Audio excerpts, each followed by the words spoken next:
નમસ્કાર દર્શક મિત્રો, કરુણા ટોક્સમાં આપનું સ્વાગત છે. વંદે ગૌ માતરમ. દોસ્તો, આપણે કોકની બહુ રાહ જોતા હોઈએ, ખૂબ રાહ જોઈએ, પછી એ વ્યક્તિ જ્યારે આપણને મળે ત્યારે આપણે એવું કહીએ કે અમે તમારી વરસાદની જેમ રાહ જોતા હતા. એ તો કોઈ વ્યક્તિની રાહ જોતા હોય ત્યારે, પણ વરસાદની જ રાહ જોતા હોય તો શું કહેવું, એને કોની ઉપમા આપવી? અત્યારે આપણે આખું દેશ, આખું ભારત, આખું ગુજરાત વરસાદની રાહ જુએ છે. હવામાન વિભાગે જે નકશો આપ્યો છે આપની સમક્ષ, એ નકશો બતાવવાની કોશિશ કરું છું, એ થોડીક સમજાવવાની કોશિશ કરું છું. હવામાન વિભાગે તારીખો જે જાહેર કરી હતી કે ચોમાસું આ રીતે ભારતમાં પ્રવેશી શકે, આટલું આગળ વધી શકે, આ તારીખે અહીંયા પહોંચી શકે, અહીંયા પહોંચી શકે, એમ કરતાં કરતાં ગુજરાત અને સૌરાષ્ટ્રમાં ક્યારે આવશે એની પણ તારીખો આપી હતી, જે આપણી સામે છે. પણ હવે આ તો કોઈના હાથમાં નથી. હવામાન વિભાગ તો માત્ર સેટેલાઇટ દ્વારા, એમના અભ્યાસ દ્વારા ચોમાસું ક્યાં પહોંચ્યું, ક્યાં રોકાણું, કેટલી ગતિથી આગળ વધે છે, એની માહિતી આપણને આપે છે. એ કોઈ ભવિષ્યવેત્તા નથી. એને એવી નથી ખબર પડી જતી કે આ આમ થઈ જશે તેમ. એ તો એનું અવલોકન કરીને આપણા સુધી માહિતી આપે છે, અને એક વૈજ્ઞાનિક ઢબે આપે છે, ઓથેન્ટિક રીતે આપે છે. એટલે એ આગાહી, એ જે અવલોકનો છે આપણે માનવા જ પડે, એમાં કોઈ શંકાને સ્થાન જ નથી. તો હવામાન વિભાગે જે વાત કરી હતી કે આ તારીખ જે છે, આ લાલ લાઈન, એ નોર્મલ ડેટ ઓફ ઓનસેટ, એને એની ભાષામાં, હવામાનની ભાષામાં કહેવાય નોર્મલ ડેટ ઓફ ઓનસેટ. ચોમાસું ભારતમાં ક્યારે પ્રવેશ કરે, સામાન્ય રીતે દર વર્ષે એનો જે ક્રમ હોય, એ તારીખ આ છે, લાલ લાઈન, જે આની અગાઉ આપણે ચર્ચા પણ કરી ગયા છીએ. તો 1 જૂને કેરળમાં ચોમાસું પ્રવેશ કરે, નોર્મલ ડેટ એની એ બતાવી હતી. પણ 1 જૂન તો જતી રહી, ચોમાસું કેરળમાં પ્રવેશ્યું નથી હજી. ચોમાસું ક્યાં પહોંચ્યું છે? આ બ્લુ લાઈન બતાવી છે. 30મી મે થી 2 જૂન સુધીમાં ચોમાસું અહીંયા પહોંચ્યું છે. આજની વાત આપણે કરીએ, આજની તારીખની, તો અહીંયા ચોમાસું ભારતની એકદમ નજીક, ભારતમાં પ્રવેશ નથી થયો, પણ એકદમ નજીક આવી ગયું છે. એટલે હવામાન વિભાગે આજે એવી એક જાહેરાત કરી છે કે 5મી અથવા 6ઠી જૂને, એટલે કે આગામી શુક્ર શનિવારે ચોમાસું ભારતમાં પ્રવેશી અને કેરળમાં જે ઓનસેટની જે તારીખ હોય છે નોર્મલ 1 જૂન, એને બદલે 5મી અથવા 6ઠી જૂને પ્રવેશી જાય એવી શક્યતા છે. અત્યારની ચાલ જોતા, અત્યારની ગતિ જોતા હવામાન વિભાગને એવું લાગે છે કે 5મી અથવા 6ઠી જૂને ચોમાસું અહીંયા પહોંચી જવું જોઈએ. એટલે કે નોર્મલ ડેટ જે 1 જૂનની જાહેરાત થતી હતી, એને બદલે 5-6 દિવસ મોડું. કારણ કે એ કોઈના હાથમાં નથી. ક્યાંક થંભી જાય, ક્યાંક રોકાઈ જાય, ક્યાંક નબળું પડી જાય, તો 5-6 દિવસ મોડું થઈ શકે. આ તો ભાઈ કુદરત છે, એ કોઈના બંધનમાં નથી. તો ચોમાસું અહીંયા પહોંચતા 5મી અથવા 6ઠી તારીખ આવી જશે એવી જાહેરાત હવામાન વિભાગે આજે કરી છે, એના તારણો ઉપરથી આ બધા. એટલે આપણે આશા રાખીએ કે 5મી અથવા 6ઠી જૂને ચોમાસું કેરળમાં પ્રવેશી જશે. પછી આગળ ઉપર આપણે જોઈએ છીએ તો ગોવા અને કર્ણાટકમાં જતું, એ તારીખ 5 જૂન બતાવી હતી, પણ એને બદલે તો 5 જૂન તો હવે અહીંયા આવશે. એટલે 5-6 દિવસ મોડું. એટલે આ બધી તારીખો છે, એમાં આપણે 5-6 દિવસ ઉમેરતા જઈએ તો એ રીતે જો ચાલે તો એ પણ હજી અત્યારથી કેવું બહુ અઘરું હોય છે. ક્યાંક વધુ થંભી ગયું, ક્યાંક ઝડપથી ચાલી ગયું, તો એ કોઈના હાથમાં નથી. પણ અત્યારે આપણે એમ માનીએ કે 5 દિવસ મોડું ચાલે છે, તો આમાં 5 તારીખ ઉમેરતા જઈએ તો ગોવામાં 10-11 તારીખે આવે.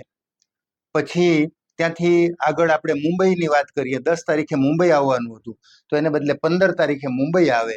પછી ગુજરાતમાં પ્રવેશ હતો, આ દક્ષિણ ગુજરાત છે, ધરમપુર, વલસાડ, વાપી, તો ત્યાં 15 જૂન હતી, તો ત્યાં આપણે 20-21 જૂને આવે. પછી 20 જૂને સૌરાષ્ટ્રમાં પ્રવેશ હતો, 20 અને 25 જૂને સૌરાષ્ટ્રના જુદા જુદા જિલ્લાઓમાં, ગુજરાતના જુદા જુદા જિલ્લાઓમાં. તો 20-25 જૂન દરમિયાન જે ગુજરાત, સૌરાષ્ટ્ર ગુજરાતમાં એન્ટર થવાનું હતું નૈઋત્યનું ચોમાસું, કાયદેસરનું ચોમાસું જેની વાત કરીએ છીએ આપણે, એમાં 5 દિવસ ઉમેરી દઈએ તો જૂન મહિનાનો અંત આવી જાય. એટલે 25 જૂન પછી 30 જૂન આસપાસ ચોમાસું ગુજરાતને કવર કરી લે, સૌરાષ્ટ્ર સહિત. હવે એવી ધારણા આપણે રાખી રહ્યા છીએ, કારણ કે 5-6 દિવસ મોડું ચાલે છે, તો આ બધી જ તારીખોમાં આપણે 5-6 દિવસ વધારી દઈએ. એમ જ થશે એવું કહી શકાય નહીં. અત્યારે એની ચાલ છે એ જોતા એવું લાગે છે કે 5-6 દિવસ ભારતમાં મોડું પ્રવેશે તો 5-6 દિવસ એ ક્રમ બધે લેટ થતું જાય. હવે ક્યાંક વચ્ચે ઝડપથી ચાલી જાય તો એ ગાળો કપાઈ પણ જાય. આપણે ઈચ્છીએ કે ઝડપથી ચાલી જાય. આ તારીખ છે અહીંયા પહોંચ્યું છે ત્યારે ભારતની એકદમ નજીક છે. 30મી મે થી 2 જૂન સુધીમાં આવશે. એટલે આજે 2 જૂન છે તો અહીંયા ભારતને ટચ થઈ ગયું છે. હવે કેરળમાં પ્રવેશે એ આપણે એની રાહ જોઈએ. હવામાન વિભાગ 5મી અથવા 6ઠી તારીખ કહે છે.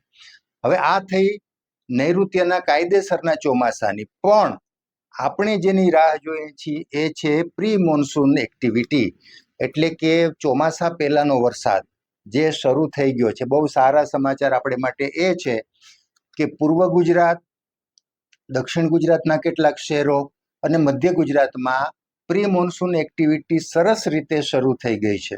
દાખલા તરીકે આપણે ગઈકાલની જ વાત કરીએ તો દાહોદ, ગોધરા, પંચમહાલ જિલ્લો, અરવલ્લી જિલ્લો, વાવ, થરાદ, આ બધા વિસ્તારોમાં કાલે ઠીક સારો વરસાદ પડ્યો. પ્રી મોન્સૂન ચોમાસું જેને ન કહેવાય પણ વરસાદ પહેલાની વરસાદની એક્ટિવિટી. ખૂબ પવન સાથે, વાદળી સાથે. આપણે 5-6 દિવસ પહેલા એની ચર્ચા કરી હતી કે જે વરસાદ આવશે પ્રી મોન્સૂન એ વાદળી સાથે, ગાજવીજ સાથે આવશે. કાલે આપણે સમાચાર મળ્યા છે, કાલ સાંજથી આજ સવાર સુધીના જે સમાચાર મળ્યા છે એમાં અનેક જગ્યાએ ઝાડ ઉખેડી નાખ્યા છે, મોટા હોર્ડિંગ બોર્ડ પાડી દીધા છે. ક્યાંક તો એકાદ વ્યક્તિનું મૃત્યુ પણ થયું છે હોર્ડિંગ પડવાને કારણે. આવી બધી ઘટનાઓ નાની મોટી અત્યારે આવતી જાય છે સામે આજ સવાર સુધીની. તો એક્ટિવિટી શરૂ થઈ ગઈ છે. બીજું કે મધ્ય ગુજરાત જેને કહેવાય, મધ્ય ગુજરાત એટલે અમદાવાદ આસપાસનો વિસ્તાર.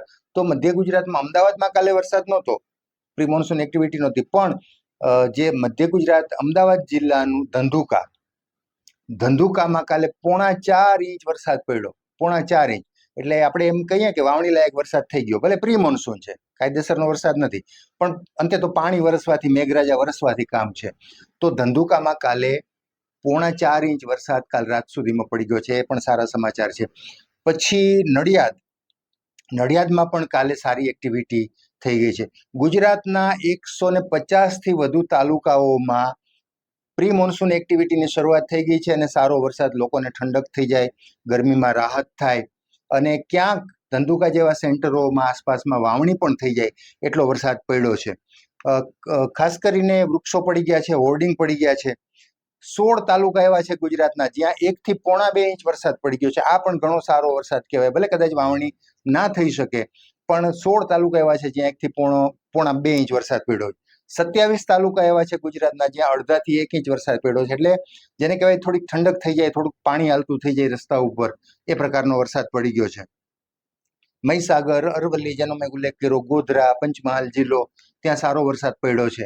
આજ સવારથી પણ અનેક જગ્યાએથી વરસાદના વાવડ આવી રહ્યા છે. વડોદરામાં પણ કાલે રાત્રે વરસાદ પડ્યો. આજ સવારે પણ વરસાદની ત્યાંથી જાણ મળી છે કે વરસાદ સવારે પણ થોડો પડ્યો છે. આજ સવારથી અનેક જગ્યાએ વરસાદી માહોલ બંધાઈ ગયો છે. હવામાન વિભાગની આગાહી એવી છે હવે આવતા 2 દિવસની, 3 દિવસની, આમ તો 2 જૂન, 3 જૂન અને 4 જૂન સૌરાષ્ટ્રના મોટાભાગના વિસ્તારોમાં પ્રી મોન્સૂન એક્ટિવિટી શરૂ થઈ જશે આ 3 દિવસ દરમિયાન, 2, 3 અને 4 જૂન. તો આપણે ઈચ્છીએ કે સૌરાષ્ટ્ર ગુજરાતમાં 3 દિવસમાં ખૂબ સારો વરસાદ પડી જાય, વાવણી લાયક વરસાદ પડી જાય તો સારામાં સારું. પણ કદાચ એવું ન થઈ શકે તો ઠંડક, ગરમીમાંથી રાહત થઈ જાય, ઠંડક થઈ જાય અને આપણને જેને કહેવાય કે વરસાદનો અહેસાસ થઈ જાય કે આ મેઘરાજા આવી ગયા, હાશ હવે આવશે. અને આ એક્ટિવિટી શરૂ થઈ જાય જેને કારણે 1-2 ઇંચ જો વરસાદ પડી જાય અને થોડીક રાહત થાય તો પછી કાયદેસરનું જે નૈઋત્યનું ચોમાસું છે એ હવામાન વિભાગ જે રીતે આગાહી કરે છે એ રીતે 5મી 6ઠી જૂને કેરળમાં આવે અને ત્યાંથી એમ કરતું 20, 25 કે 30 જૂન સુધીમાં ગુજરાતમાં કાયદેસરનો પ્રવેશ થઈ જાય અને ખૂબ સારો વરસાદ પહેલો રેગ્યુલર ચોમાસાનો આવી જાય તો મને લાગે છે કે ભયો થઈ જાય. એટલે આ બધી જાણ આપને કરવા માટે આ એક ચાર્ટ આપને બતાવ્યો છે હવામાન વિભાગનો, જે ઓથેન્ટિક ચાર્ટ કહેવાય. એમના સેટેલાઇટ દ્વારા એમણે જે તૈયાર કરેલો હોય છે ઓથેન્ટિક ચાર્ટ હોય છે. તો પ્રી મોન્સૂન એક્ટિવિટી સરસ રીતે આખા ગુજરાતમાં ચાલુ રહીએ. દેશના ઘણા બધા ભાગોમાં છે પણ આપણે અત્યારે ગુજરાતની વાત કરીએ છીએ. તો ગુજરાતમાં પ્રી મોન્સૂન એક્ટિવિટી સરસ રીતે થાય અને કાયદેસરનું જે નૈઋત્યનું ચોમાસું છે ઝડપથી, થોડું ગતિશીલ થઈને પણ ઝડપથી આવી જાય એવી આશા રાખીએ. બસ આટલી વાત આજે કરવી હતી. આ વાત આપની સમક્ષ રજૂ કરી. આપણે બધા વરસાદની રાહ જોઈએ, મેઘરાજાને વિનંતી કરીએ કે વહેલી તકે આવી જાઓ અને અમારું સૌનું કલ્યાણ કરો, તમામ જીવોનું કલ્યાણ કરો. ફરી પાછા કોઈ નવી વાત સાથે, નવા વિષય સાથે મુલાકાત કરશું. ત્યાં સુધી રજા આપશો. નમસ્કાર.